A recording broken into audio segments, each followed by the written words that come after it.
کہ بنا لائسنس کے میڈیکل اسٹور کھولنا اور حکومت کی اجازت کے بغیر میڈیکل اسٹور چلانا یہ قانوناً جرم ہے.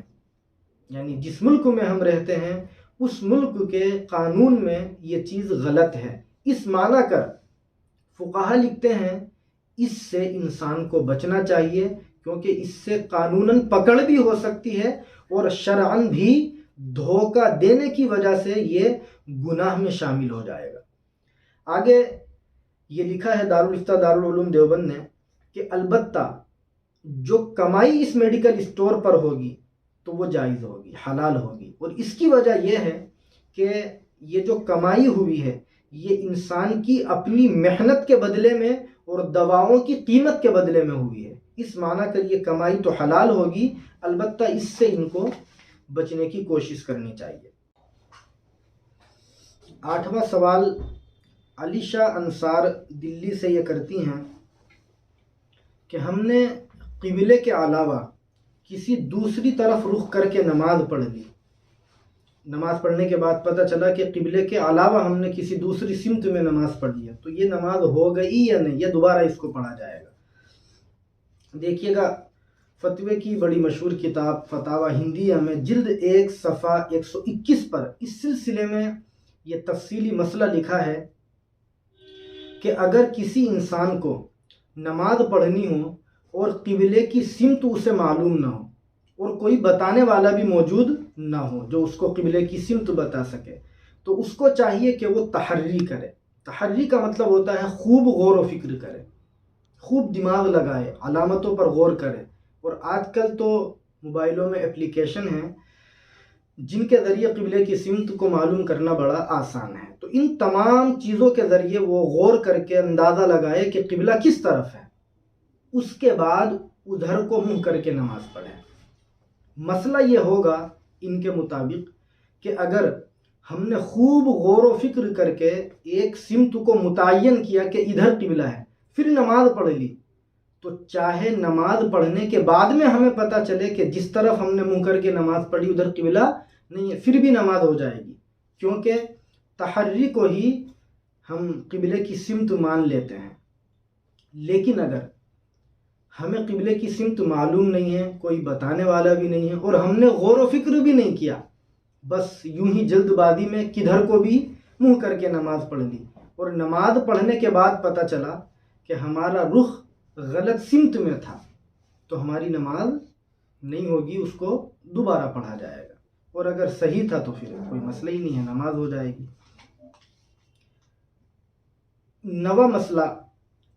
اور 9واں سوال عبدالاحد بھائی کا بھدوہی یوپی سے یہ ہے کہ اسلام میں مدر ڈے منانا کیسا ہے، مدر ڈے کی اسلامی کیا حیثیت ہے. دیکھیے گا اس سلسلے میں اسی سوال کے جواب میں دارالفتہ دارالعلوم دیوبند نے یہ تفصیلی مسئلہ لکھا ہے کہ اسلام دیگر مذہبوں کی طرح مخصوص مواقع پر چند رسموں کے ادا کر لینے کا نام نہیں ہے کہ سال میں 1-2 مرتبہ وہ رسم ادا کر لی جائے اور باقی سال آدمی یوں ہی رہے، فارغ رہے، بلکہ دین اسلام میں، مذہب اسلام میں ہر وقت، ہر لمحہ اور ہر جگہ پر والدین کی اطاعت اور خدمت کرنے کی ہمیں تعلیم دی گئی ہے. چنانچہ قرآن کریم میں ہم غور کریں تو جس جس جگہ پر اللہ نے اپنے حق کو بیان کیا کہ تم اللہ کے ساتھ کسی کو شریک مت کرو، فوراً اللہ نے اس جگہ ماں باپ کے حق کو بیان کیا، وَبِالْوَالِدَيْنِ إِحْسَانًا، کہ تم ماں باپ کے ساتھ اچھا برتاؤ کرو، حسن سلوک کرو. اس لیے ہمیں سال میں 1 مرتبہ جو دن آتا ہے جس کو ہم مدرس ڈے کا نام دیتے ہیں، اس دن ایک دوسرے کو مبارکباد نہیں دینی چاہیے. اگر اس کی اسلام میں کوئی حیثیت ہوتی تو حدیث میں یہ بات ہونی چاہیے تھی. اللہ کے نبی کے جو صحابہ ہیں، جو بڑھ چڑھ کر کے اسلام کے ہر حکم کو فالو کرنے والے ہیں، وہ اس کے اوپر عمل کرتے، کہیں بھی اس کا کوئی تذکرہ ہمیں نہیں ملتا. اور اس کی ایک برائی وہ بھی ہے جو ہمیں غور کرنے کی ضرورت ہے، جس دن مدر ڈے ہوتا ہے اس دن بہت سارے لوگ اپنی والدہ کا فوٹو کھینچ کر، یا اگر پہلے سے موبائل میں ہو تو اسٹیٹس پر لگا دیتے ہیں، حیرت ہوتی ہے وہ ماں جس نے زندگی میں کبھی بھی اپنا فیس کسی غیر محرم کو نہیں دکھایا، ان کے بچے مدرس ڈے کے نام پر ان کو اپنے اسٹیٹس پر لگا کر عام کر دیتے ہیں۔ تو یہ چیز بالکل مناسب نہیں ہے، اور صرف ایک دن اس طریقے سے فوٹو لگا لینے سے ماں کا حق ادا نہیں ہو سکتا۔ پوری زندگی ہر وقت ہر لمحہ ہم ماں باپ کی خدمت کریں تو تب بھی شاید ان کا حق ادا نہیں ہو سکتا، بہت اونچا ان کا حق ہے۔ 10واں اور آخری سوال امتیاز بھائی کا بجنور سے یہ ہے کہ خنثی جانور کی قربانی کرنا کیسا ہے؟ دیکھیے گا، اس سلسلے میں فتاوی شامی میں جلد 9 صفحہ 470 پر یہ فتویٰ لکھا ہے کہ جو جانور خنثی ہو، یعنی اس میں نر اور مادہ، میل اور فیمیل دونوں کی جنسی علامتیں موجود ہوں، یا دونوں میں سے کسی کی کوئی بھی جنسی علامت نہ ہو، پیشاب کرنے کے لیے صرف سوراخ ہو، تو ایسے جانور کی قربانی یا عقیقہ کرنا شرعاً درست نہیں ہے، اس سے بچنا چاہیے۔ تو یہ 10 اہم اور ضروری سوالات تھے جن کے جوابات قرآن و حدیث کی روشنی میں اور فقہ و فتاوی کی معتبر کتابوں کے حوالوں کے ساتھ آپ کی خدمت میں پیش کیے گئے ہیں۔ دعا کرے کہ اللہ ہم سب کو قرآن و حدیث کی صحیح سمجھ نصیب فرمائے اور ہمیں عمل کی بھی توفیق مرحمت فرمائے۔ السلام علیکم ورحمۃ اللہ وبرکاتہ۔